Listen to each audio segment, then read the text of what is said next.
Now, his second miracle, if you go down to verse 19, tells us about the men of the city complaining because the water is not and the ground is barren. And the one source of water they have, it's not good.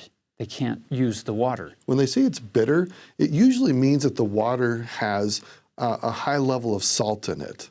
Now, if you've ever tried to drink salt water, you know how immediately you want that out of your mouth. And it's interesting how he goes to solve the problem.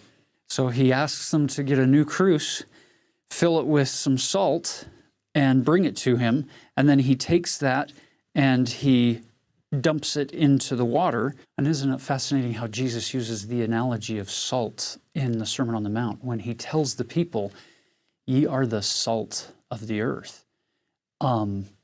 How much salt does it take to savor an entire pot of soup, or to bring out the flavor in any dish that you're eating? And I love that fact that it doesn't take very much of what you have to make a really big difference, to unlock all kinds of amazing things and turn that which was bitter into that which can become sweet or savory in a good way down the road. So now you get to miracle number 3. This third one is fascinating because it causes a lot of problems for a lot of people over a lot of years. As it comes to us in the King James Version right here, it says, "And he went up from thence unto Bethel. And as he was going up by the way, there came forth little children out of the city, and mocked him, and said unto him, Go up, thou bald head, go up, thou bald head."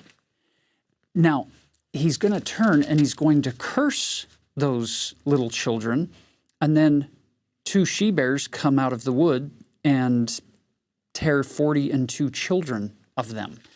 And this causes a lot of problems, saying, why would you curse little children? They're having fun at your expense. Ignore them and keep walking. There are a variety of ways to look at the text here. The word, this is an opportunity for you to go to a resource that we've talked about before, but it's kind of helpful when you have a troubling section like this. BibleHub.com will give you 24, 25, I don't remember, a couple dozen English translations of the same verse. So you can compare what we have in the King James Version with the way other English Bibles have translated it, because many of them come from different manuscript families of the Greek, or in this case, the Hebrew texts. And they don't always translate it exactly the same. So if you look in Bible Hub, you'll see that many times it gets translated as youths, or young men, or lads. Teenagers. Teenagers, not as children. And these could be 18-year-old teenagers who probably should know better. And even the word mocking is not just like making fun of, but really being spiritually disrespectful and extremely irreverent. And we also should point out that the inspired writers of the Bible left a lot unsaid. There's often they tell these stories and their audience knows exactly the context of like why the story was preserved and what it all means.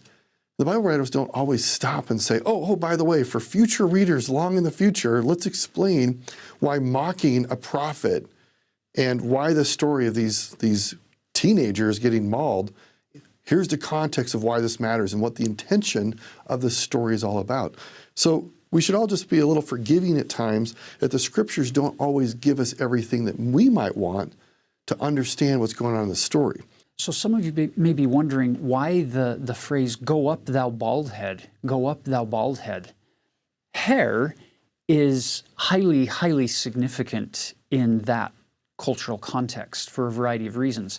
You'll remember Samson, one of those powerful judges of Israel. He had this prohibition of cutting his hair.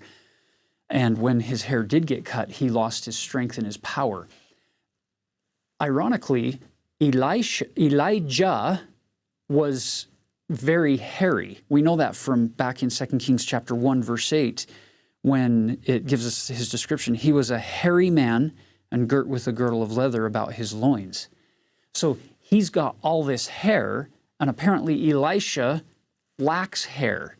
So the Hebrew word here for hair is sha'ar, and it's the same root for this concept of strength and power and this capacity, and it's connected to the mind, to the head.